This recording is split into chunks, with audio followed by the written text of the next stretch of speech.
अधिकार महत्त्वाचा नसतो, कर्तव्य महत्त्वाचं असतं. प्रभू रामचंद्रानं अधिकार पाहिला असता तर प्रभू रामचंद्राला गादीचं मालक होता आलं असतं, पण रामाला गादीचं मालक व्हायचं नव्हतं, रामाला राम व्हायचं होतं. महाराष्ट्रातल्या प्रत्येकानं जर ठरवलं की तीर्थक्षेत्र स्वच्छ करायची तर अवघ्या काही दिवसात तीर्थक्षेत्र सुंदर दिसतील. देवाला तीर्थ आवडतात. माझी विनंती आहे, तीर्थक्षेत्रावरती जाऊन आपल्या पितरांचं श्राद्ध केलं पाहिजे, मान्य आहे मला, पण तिथं गेल्याच्या नंतरनं नदीचं प्रदूषण आपल्या पूर्वजांमुळे होणार नाही याची काळजी घ्या. तुम्हाला वाटत नाही का देवाचा तुमच्यावर जीव जडावा? तुम्हाला वाटत नाही का देवानं तुम्हाला जवळ करावं? हां, देव जवळ करतो आपल्याला, पण डायरेक्ट गेल्यावर. तुम्हाला जर वाटत असेल ना देव तुमच्या प्रेमात पडावा, तर मी सोपं सांगतो, सोपं. तुम्हाला जर वाटत असेल की देवानं तुमच्यावर भरभरून प्रेम करावं तर माझ्याकडं पहा. तुम्हाला माहिती आहे देवाला कोण आवडतात?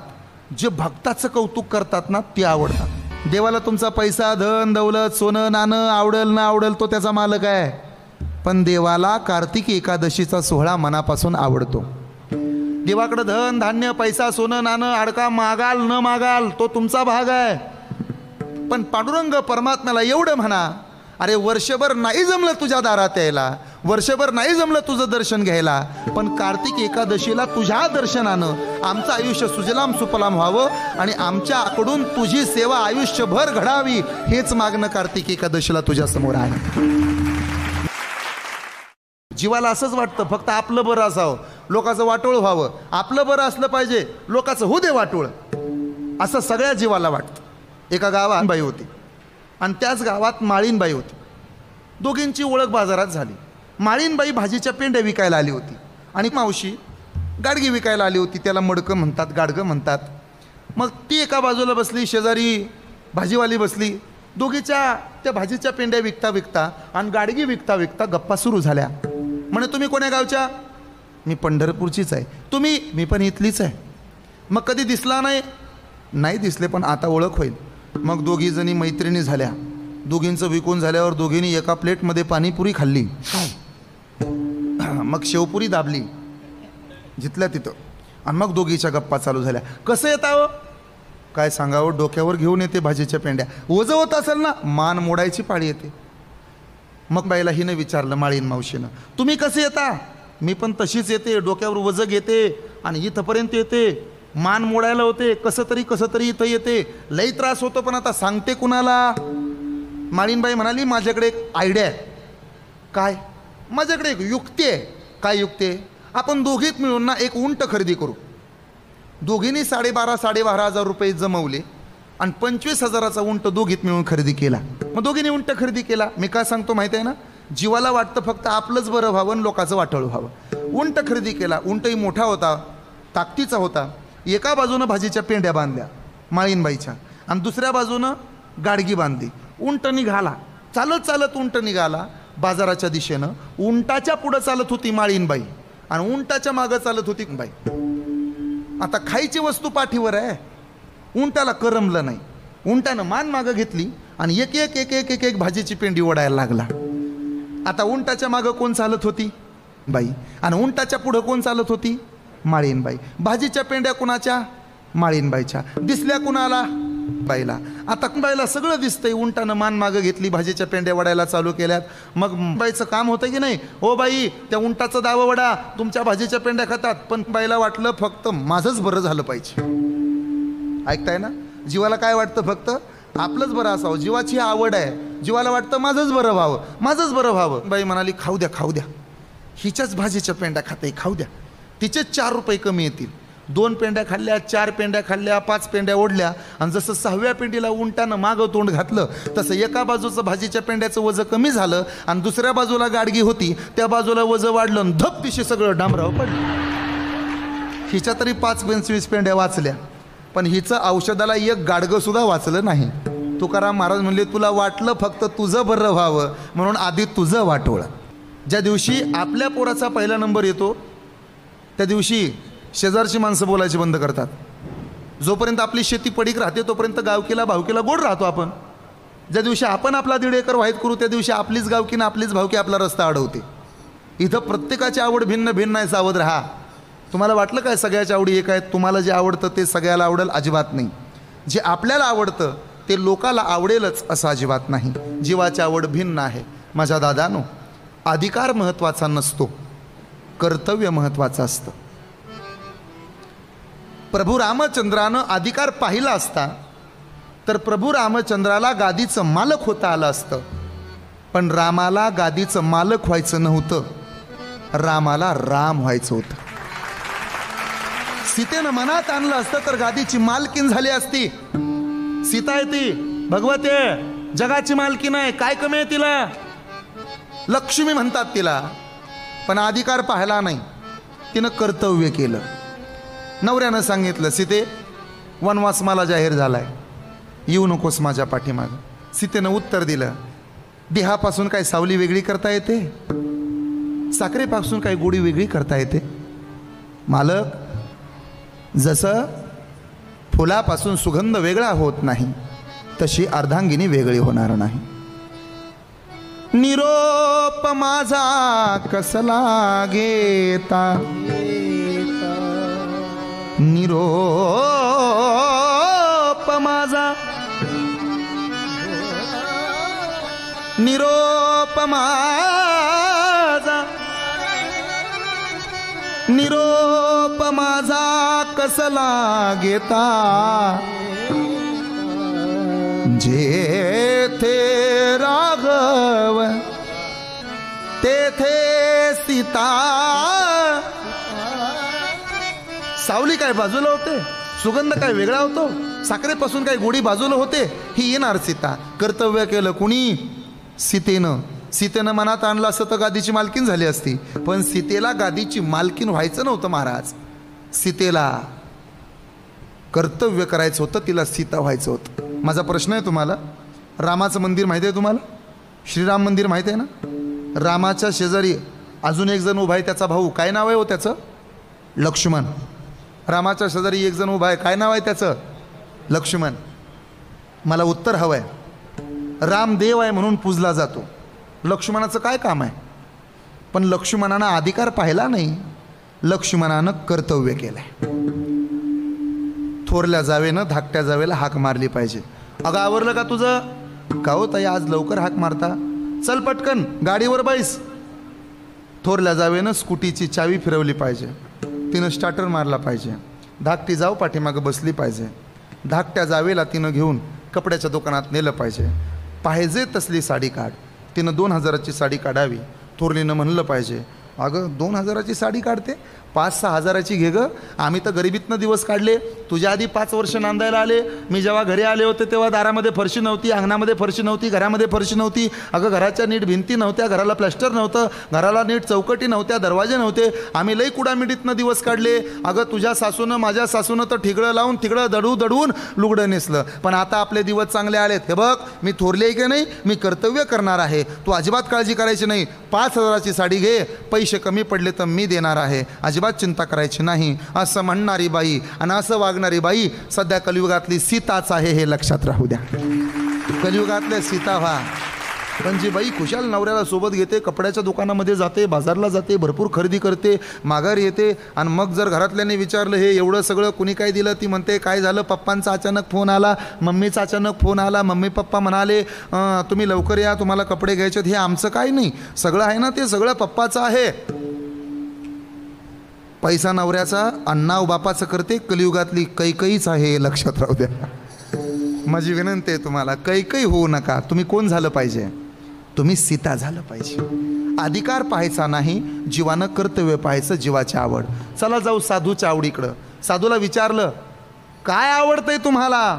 साधू उत्तर देतात, आवडे पंढरी भीमा पांडुरंग, आवडे पंढरी भीमा पांडुरंग, आवडे पंढरी भीमा पांडुरंग, आवडे पंढरी भीमा पांडुरंग. चंद्रभागाली ग पुंडलिक, चंद्रभागाली ग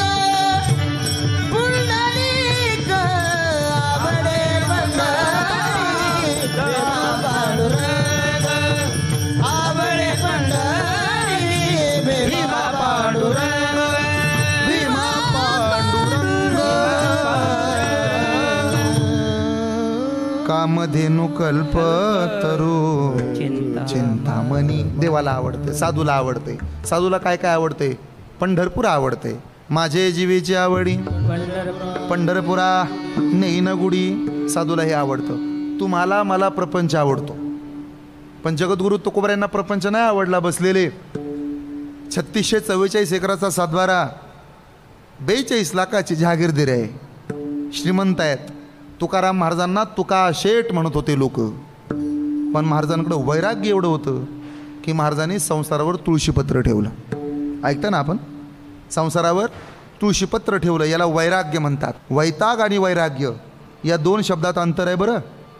एका माणसाला विचारलं, का हो साखर खात नाही तुम्ही? खायची नसते महाराज, साखरेचा त्याग केला आहे. मी मागून चौकशी केली, लोक म्हणली त्याला डायबिटीज आहे म्हणून तो खात नाही. याला वैताग म्हणतात. त्यांना विचारलं, का हो तुम्ही अजिबात मांसाहार करत नाही, एवढी सगळी तत्त्व पाळता, फार तुम्हाला देवाधर्माचा नाद आहे? बाकीचे म्हणले तसं काय नाही, त्याला पोटाचा आजार आहे म्हणून खात नाही. याला वैराग्य नाही, वैताग म्हणतात. एक माणूस कीर्तनात येऊन बसत होता. कीर्तनकाराने विचारलं, का हो कधीच तुम्ही कीर्तनाला येत नाही, तुम्ही खुशाल कीर्तनाला येत आहे, तुम्हाला कीर्तन लय आवडायला दिसते वाटतं, एवढे श्रीमंत तुम्ही कीर्तनात पुढे येऊन बसता, तुम्हाला लय कीर्तन आवडतंय, तुम्हाला कीर्तन आवडायला लागलं. तुम्हाला तसं काय नाही, मग कीर्तनात बसल्यावर डुलका लागतो म्हणून कीर्तनाला येतो. याला वैताग म्हणतात. एका म्हातारीला विचारलं, का हो कधीच सप्त्याला नसता, दिंडीला नसता, पण तुम्ही दिंडीला आल्यापासून पाहतो घरी फोनसुद्धा लावत नाही तुम्ही, तुमच्या घरच्यांनी तुम्हाला फोनही केला नाही, आणि तुम्ही अजिबात हे मला प्रपंच वगैरे काय आवडत नाही. आम्ही माटी मागून चौकशी केली, म्हणे सुनबाईनं हाताखालनं काढली म्हणून इथं आली. त्याला वैताग म्हणतात, वैराग्य नाही. ऐकताय ना? एका माणसात चौकशी केली. अहो म्हटलं 47-48 वर्ष वय झालं, तुम्ही लग्न नाही केलं? म्हणे महाराज अहो ब्रह्मचारी राहिलं पाहिजे, हे लग्न प्रपंचन ह्याला काय किंमत आहे, हे असल्यात अडकणारे आम्ही ना. आम्ही पाठीमागून चौकशी केली, म्हणलं ही काय भानगड आहे? म्हणले त्यानं भानगडी केल्या म्हणूनच गोसावी राहिलाय, दुसरं काय नाही. त्याला वैराग्य म्हणत नाही, त्याला वैताग म्हणतात. तुकोबऱ्यांना काय कमी आहे? 42 लाखाची जहागीरदारी, एवढी श्रीमंती, एवढा थाटमाट, घरी वैभव आहे. श्रीमंत आबाजी पंत गुळव्याचा एकुलता एक जावई आहे, काय कमी होत? पण संसार नको म्हणाले. प्रपंच ओसरो चित्त तुझे पायी मुरो, ऐसे करिगा पांडुरंगा शुद्ध रंग वावे रंगा. जळो आता संसारू हो काही शेवट पुरे. जळो आता संसारू हो काही शेवट पुरे. तुकयाच्या स्वामी गोपाळा लागी जीव चुरे. आता काय करू सांगा ओ मज भेटेल कैचा. आता काय करू सांगा ओ मज भेटेल कैचा. आपल्या घराला पाहुणा रावळा गण गोत मित्र परिवार यावं असं आपल्याला वाटतं, पण जगद्गुरु तुकोबऱ्यांना तुम्ही आम्ही सगळ्या सोयऱ्यांनी यावं असं नव्हतं वाटत. जगाच्या मालकानं घराला यावं, आणि घराला येताना त्यानं एका मिनिटाचा एका सेकंदाचाही उशीर करू नये ही आर्त हाक जगद्गुरु तुकोबा देवाला मारत होते. तुका म्हणे यासी न लाभे उशीर. तुका म्हणे यासी न लाभे उशीर. तुका म्हणे यासी न लाभे उशीर. तुका म्हणे यासी न लाभे उशीर. तुका म्हणे यासी न लाभे उशीर.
साधूची आवड आहे अत्यंत गोड.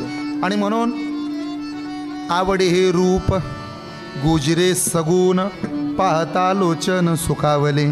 हे साधूला आवडतं. साधूला काय काय आवडतंय? देवाचं नाव आवडतं. साधूला काय आवडतं? देवाचं रूप आवडतं. गोड तुझे रूप, गोड तुझे नाम, देई मज प्रेम सर्व काळ. आपण पुढं जाऊया. जीवाची आवड, साधूची आवड, आता देवाची आवड. देवाला काय आवडतं? देवाला तीर्थ आवडतं, देवाला व्रत आवडतं, देवाला भक्त आवडतात. देवाला काय काय आवडतं? देवाला तीर्थ आवडतं, देवाला व्रत आवडतं, देवाला भक्त आवडतात. देवाला तीर्थ कोणतं आवडतं? ज्या तीर्थामध्ये गंगा आहे ती गंगा भगवंताला आवडते. पण ते सगळ्यांनाच काय गंगेला जाणं होतं का महाराज? मग अजून काय आवडतं? असं तीर्थ आवडतं देवाला की ज्या तीर्थावर साधूचा जन्म आहे. असं तीर्थ आवडतं देवाला की ज्या तीर्थावरती साधूची समाधी आहे. यात्रे अलंकापुरा येती ते आवडती विठ्ठला. पांडुरंग प्रसन्नपणे केले देणे या ज्ञाना. काय आवडते? देवाला आळंदी आवडते.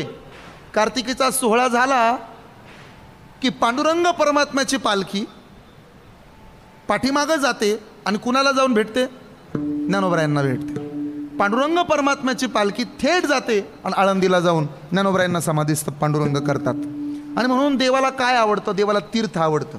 म्हणून माझी विनंती आहे तुम्हाला, आपल्याला तीर्थक्षेत्र आवडतील ना आवडतील मला माहीत नाही, पण देवाला तीर्थक्षेत्र आवडतात.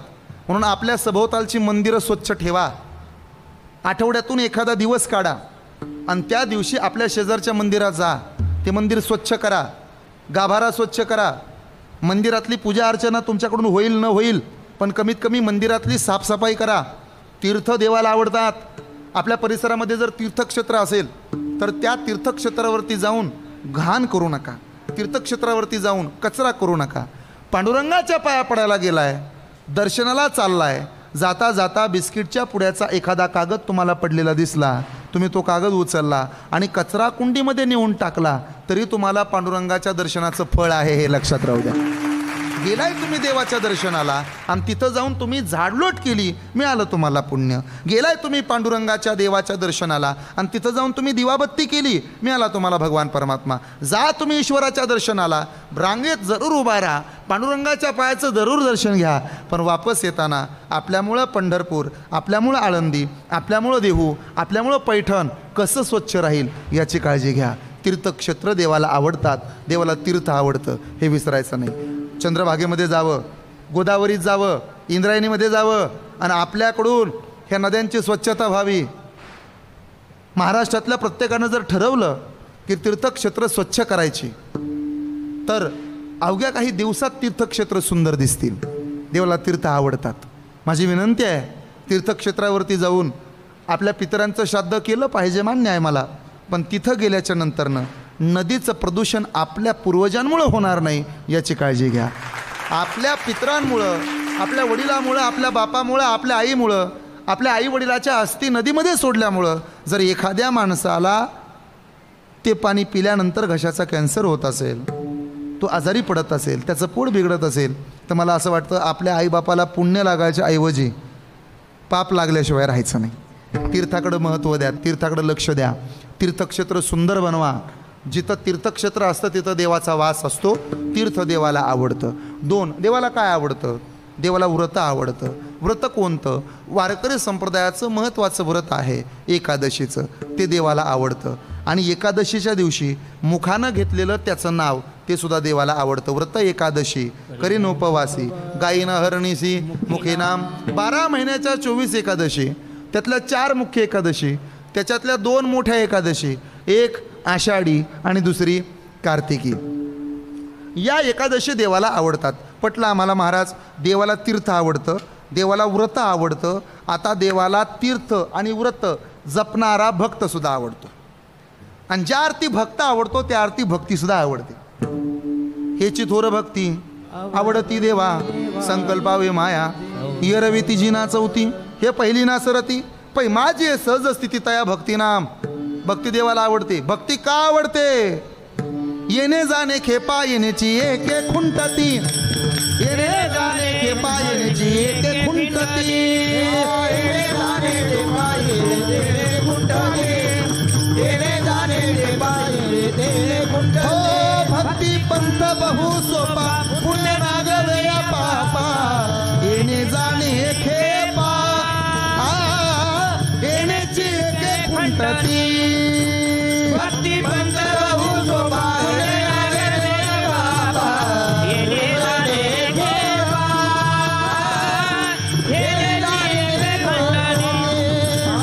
खंडणी देवाला भक्ती आवडते, देवाला भक्ती करणारा भक्त सुद्धा आवडतो. आता पुढचं सांगू, नुसता भक्त आवडत नाही, अहो भक्ताचं कौतुक करणारी माणसं सुद्धा आवडतात.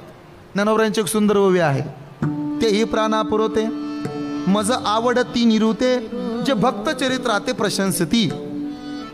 आपल्याकडनं भक्ती व्हावी ही अपेक्षा ठेवू नका, पण जी माणसं भक्ती करतात ना त्यांचा जरी तुम्ही आदर केला, त्यांचं जरी तुम्ही कौतुक केलं तरी तुम्ही देवाला आवडाल. तुम्हाला वाटत नाही का तुम्ही पण देवाला आवडले पाहिजे?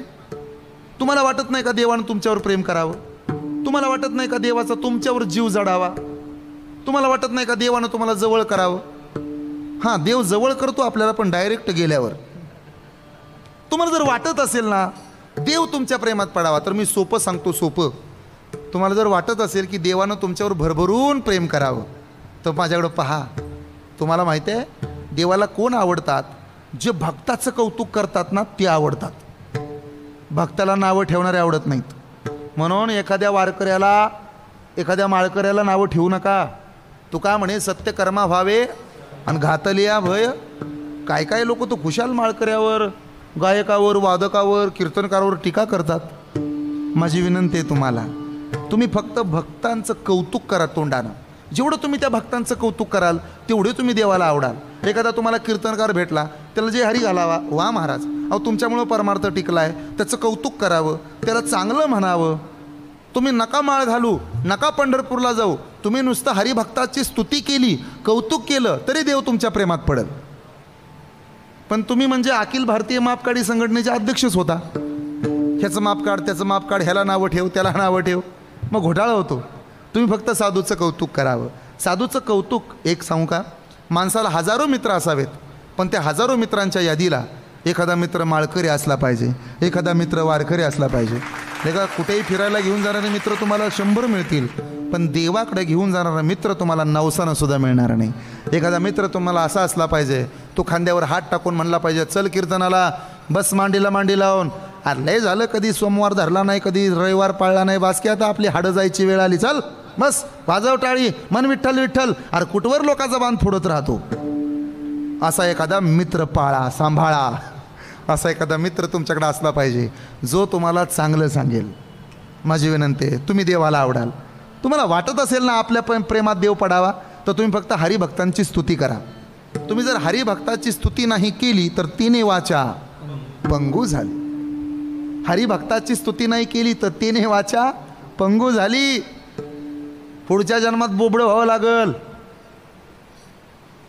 जेवण झालं का विचारल्यावर म्हणावं लागल, घोलमालून घोलमालून खातो. हरिभक्ताची स्तुती करा, कौतुक करा, नावं नका ठेवू. 3 गोष्टी माणसाला सहज मिळत नाहीत. 1 नाव, 2 पैसा आणि 3 भगवंत. या 3 गोष्टी काही सहज मिळतात? नाव मिळवण्याकरता खूप प्रयत्न करावे लागतात. ज्या माणसानं नाव मिळवलंय ना त्या माणसानं कितीतरी वर्ष तप केलंय, त्याची साधना आहे. त्यानं परिवाराचा त्याग केला आहे, त्यानं स्वतःच्या संसारावर तुळशीपत्र ठेवलं आहे, त्यानं संघर्ष केला आहे, म्हणून त्याचं नाव मोठं झालं आहे. मोठ्या माणसाची निंदा करायला 4 ओळी पुरेशा होतात. सध्या ट्रेंड आला आहे आपल्याकडं, ज्याला लवकर राजकारणात मोठं व्हायचं आहे ना तो मोठ्यावर टीका करतो. सध्या ट्रेंड आला आहे आपल्याकडं. मोठं होण्यासाठी मोठ्याची बदनामी करू नका. माझी विनंती आहे, प्रार्थना आहे तुम्हाला, नाव तसं मिळत नाही. नाव कमवण्याकरता अनेक सायास केलेत. तुकोबऱ्यांचं प्रमाण आहे, ढेकणा सिबाज घर चढ उतार केवडे.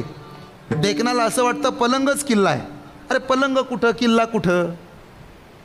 माणसं उगा म्हणून मोठी होत नाहीत. माझी विनंती आहे तुम्हाला, नाव तसं मिळत नाही. 2 पैसा काही तसा मिळतो? उद्योगम वर्धनते लक्ष्मी. पैसा तसा मिळत नाही. पैसा मिळण्याकरता तुम्हाला कष्ट करावे लागतील. 3 भगवंत तसा मिळत नाही. भगवंत आपल्याला प्राप्त होण्याकरता, भगवंतानं आपल्यावरती प्रेम करण्याकरता, भगवंताला आवडेल असं काहीतरी करावं लागेल. आम्हाला वाटतं महाराज भगवंतानं आमच्यावर प्रेम करावं, भगवंताला आम्ही आवडावं.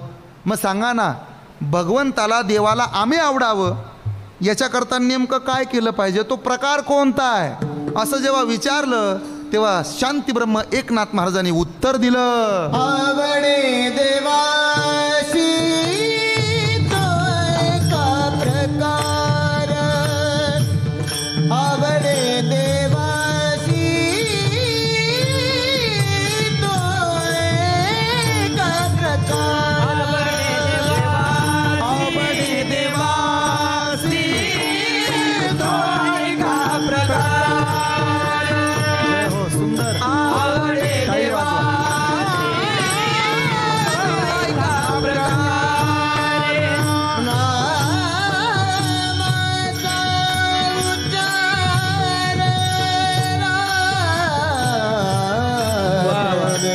नामाचा उच्चार रात्रंदिन.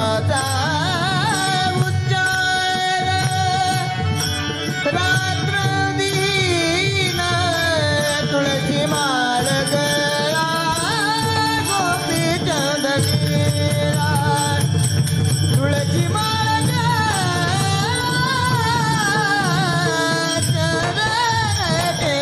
नामाचा उच्चार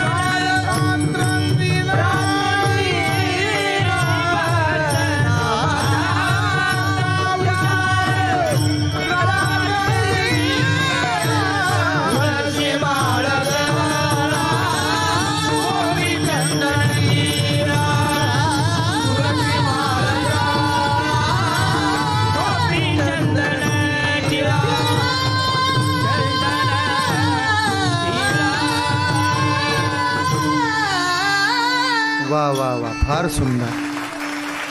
आवडे देवास तो ऐका प्रकार, नामाचा उच्चार रात्रंदिन.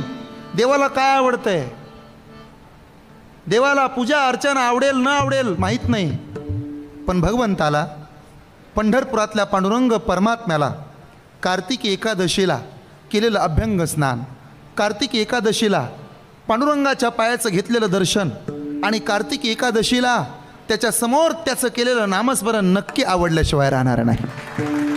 कार्तिकी एकादशीला त्याला आवडतंय त्याचं नामस्मरण, म्हणून त्याचं नामस्मरण करावं. नामाचा उच्चार रात्रंदिन.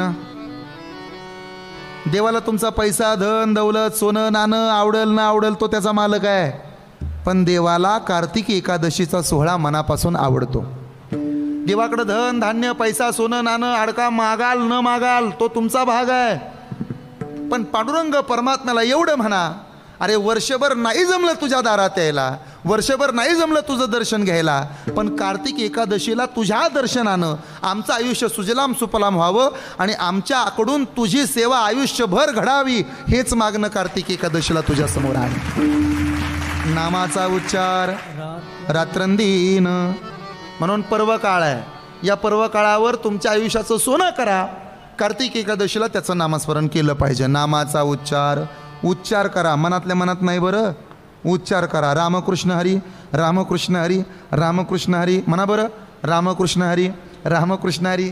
वारकरी संप्रदायाचा मंत्र आहे रामकृष्ण हरी विठ्ठल केशवा. वारकरी संप्रदायाचं ब्रीदवाक्य आहे रामकृष्ण हरी. वारकरी संप्रदायाचं साध वाक्य आहे जय हरी. आणि वारकरी संप्रदायाचं भजन आहे विठोबा रखुमाई. वारकरी संप्रदायात प्रेमानं एक शब्द पुकारला जातो, त्या शब्दाचं नाव आहे माऊली. आणि वारकरी संप्रदायाची इति कर्तव्यता आहे गळ्यात पवित्र तुळशीची माळ, कपाळाला उभा गंध आणि हृदयामध्ये केवळ वारकऱ्यांचं चिंतन, अभंगाचं दुसरं चरण. तुळशी माळा गळा गोपी चंदन टिळा, हे तुळशी माळा गळा गोपी चंदन टिळा, तुळशी माळा गळा गोपी चंदन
तुळशी माळ गळा गोपी चंदन टिळा हृदयी कळवळा वैष्णवांचा घाला तुळशीची माळ करा वारकरी संप्रदायात प्रवेश.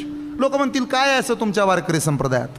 लक्षात राहू द्या, ज्ञान पाहिजे तर अभ्यास करा, पैसा पाहिजे तर उद्योग करा, चांगलं आरोग्य पाहिजे तर व्यायाम करा, पण समाधान पाहिजे डोळे झाकून वारकरी संप्रदायात प्रवेश करा. तुळशी माळ गळा. यात गंमत मोठी आहे. गळ्यात सोन्याची साखळी घातली तर आपल्यावर नजर चोराची पडते, पण गळ्यात तुळशीची माळ घातली तर आपल्यावर नजर पांडुरंगाची पडते. म्हणून तुळशी माळ गळा गोपी चंदन टिळा हृदयी कळवळास वैष्णवांचा. एकानं शास्त्रीय कारण विचारलं का घालावी माळ. मी त्याला शास्त्रीय उत्तरं दिली. बाबा रे, तुळशी या झाडामध्ये ऑक्सिजन धरून ठेवण्याची क्षमता जास्त आहे. 24 तास तुळशी नावाचा वृक्ष हा ऑक्सिजन देत राहतो, आणि म्हणून तुळशीची माळ जर गळ्यात असेल तर ऑक्सिजनची फ्रिक्वेन्सी आपल्या सभोवताली चांगली राहील. त्याला ते पटलं नाही. मी दुसरं उदाहरण दिलं. एकदा अकबर आणि बिरबल, ऐकताय ना, अकबर आणि बिरबल दोघंजण गप्पा मारत बसले होते. अकबरानं विचारलं काय रे बिरबला, ते गळ्यात तुझ्या तुळशीची माळ आहे, तू पंढरपूरला जातो, वारी करतो, तुळशीला पाणी घालतो, कशाला असलं करतोस. तो म्हणे आमचं व्रत आहे आणि तुळशीला आम्ही पाणी घालणार. असा राग आला त्या बिरबलाला, अकबराला. अकबर पळत आला आणि तुळशीचं रोप उपटलं, चुळामुळा केला आणि फेकून दिलं. डोक्यातच गेला बिरबलाच्या अकबर. अरे आमच्या तुळशीचा अपमान केला, आमच्या तुळशीचा अपमान केला, आता सण नाही होणार. मग दंगल उसळलं तरी उसळू दे. सध्या देशात महाराष्ट्रात किरकोळ गोष्टीवरून वाद होतात, गावाच्या गावं पेटतात, गावाच्या गावामध्ये भांडणं होतात, तालुके तालुके भिडतात. माझी विनंती आहे, कुणाच्या सांगण्यावरून, कुणाच्या म्हणण्यावरून कुणासाठीही काहीही करायला तयार होऊ नका. त्याचा चाकाचोळा घ्या, त्याच्या पाठीमागं कोण आहे, उद्देश काय आहे ते पहा, नाही तर घोटाळा होतो. दंगलीच्या दंगली पेटून राहिल्या. एका गावात एका माणसानं गाढव पाळलं होतं. काय पाळलं होतं पहा माझ्याकडं, काय पाळलं होतं, गाढव पाळलं होतं. त्या गावात एक सैतान होता. सैतान म्हणजे काय असेल तो भूत वगैरे. त्या सैतानानं रात्रीच्या अंधाराचा फायदा घेतला आणि त्या गाढवाचं दावं फक्त सोडलं. हे नीट ऐका बरं, फार महत्त्वाचं आहे, कळणाराला कळलं, थोडं वेचक आहे पण महत्त्वाचं आहे. गाढवाचं दावं सोडलं, सैतान निघून गेला. गाढव गावात आलं, एका शेतकऱ्याच्या शेतात गेलं, त्यानं त्या शेताची नासधूस केली. शेतकऱ्याच्या बायकोला राग आला, गाढवानं आमच्या शेतात नुकसान केलं ना. तिनं बंदूक आणली, गोळी घालून मारलं. कुणाला, गाढवाला. गाढव मेलं, पण ह्याचा राग गाढवाच्या मालकाला आला. गाढवाचा मालक आला आणि ज्या बाईनं आपलं गाढव मारलंय त्या बाईला ह्यानं मारून टाकलं. आता हे कळालं बाईच्या नवऱ्याला. बाईचा नवरा म्हणला माझ्या बायकोला त्यानं मारलं ना, त्याला जिवंत ठेवणार नाही. तोही आला, त्यानं गाढवाचा मालक मारून टाकला. आता तोपर्यंत ही बातमी गेली त्या गाढवाच्या मालकाच्या पोरांपर्यंत. ती मालकाची पोरं म्हणली आमच्या बापाला मारलं ना त्याला सोडायचा नाही. ते गेलं ह्याला मारलं, तोपर्यंत अख्खं गाव पेटलं, सगळ्या गावात दंगल उसळली. मग देवानं त्या सैतानाला जवळ बोलवलं. इकडे रे, तू दावं का सोडलं, गाढवाचं दावं सोडलं ना तू. हां, तू गाढवाचं दावं सोडलं, त्याच्यामुळं अख्खं गाव पेटलं, अख्ख्या गावात दंगल उसळली. चूक तुझी आहे, शिक्षा तुला देणार आहे. तो सैतान म्हणला मी फक्त गाढवाचं दावं सोडलंय मालक.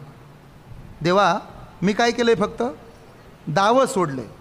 दावं सोडण्यापुरती जेवढी शिक्षा असेल तेवढी मी भोगायला तयार आहे, बाकीचं मला माहीत नाही. गोष्ट संपली. सिद्धांत ऐका, या गोष्टीतलं दावं सोडणाऱ्या सैतानाचं काम कोणी करू नका. गोष्ट संपली. सिद्धांत ऐका, या गोष्टीतला दावं सोडणारा सैतान होऊ नका. आणि जरा माफी मागून बोलतो, या गोष्टीतलं गाढव तर अजिबात होऊ नका.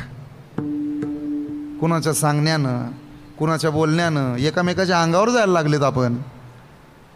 ह्यानं म्हणायचं तो त्या जातीचा, त्यानं म्हणायचं हा ह्या जातीचा. जाती जातीत वाटलाय महाराष्ट्र. एकमेकांच्या अंगावर गावं गावं जात होती, माणसं माणसं जात होती, तालुक्या तालुक्या जायला लागले. पेटला महाराष्ट्र.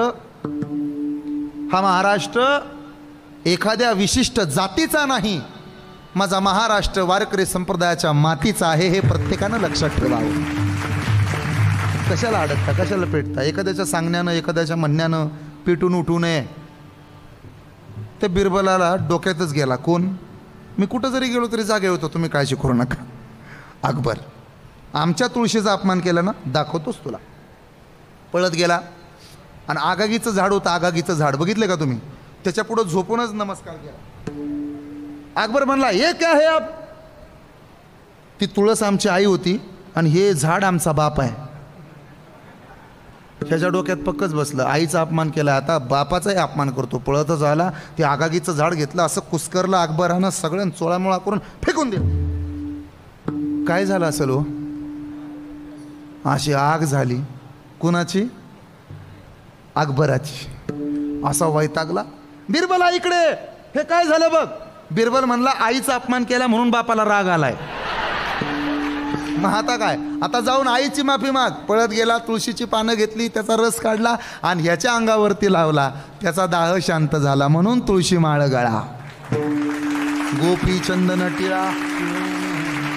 भगवान पंढरीश पांडुरंग परमात्म्याच्या पायाचा आकार आपल्या मस्तकावर असावा म्हणून ऊर्ध्वपुंड्र भाळी आणि गळ्यात तुळशीची माळ, त्याच्यामध्ये मध्ये लक्ष्मीचा वास, आणि म्हणून ती रेषा ओढली जाते. हे शास्त्र आहे. गंध लावा, पण तुळशीची माळ घातली तरी सुद्धा चांगलं वागा. नाहीतर मंबाजी बुवाची देवळं बांधली नसती का माणसाने? त्याच्यात गळ्यात 2-2 माळा होत्या, पण चांगलं वागत नव्हता. कबीर महाराजांचा सुंदर दोहा आहे, माला बनाई मोती की बीच में डाला सूत, माला बिचारी क्या करे जब पहनने वाला कपूत, टोपी बनाई खादी की, टोपी बनाई खादी की, पहनने वाले 1000,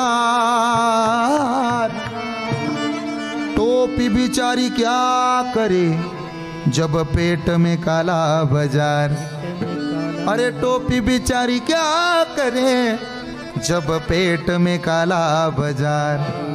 गळ्यात तुळशीची माळ असावी, आणि जेवढी पवित्र तुळशीची माळ आहे तेवढंच काळीज सुद्धा निर्मळ असावं, हे लक्षात राहू द्या. जेवढं माळ पवित्र आहे ना, तेवढं काळीज सुद्धा निर्मळ पाहिजे.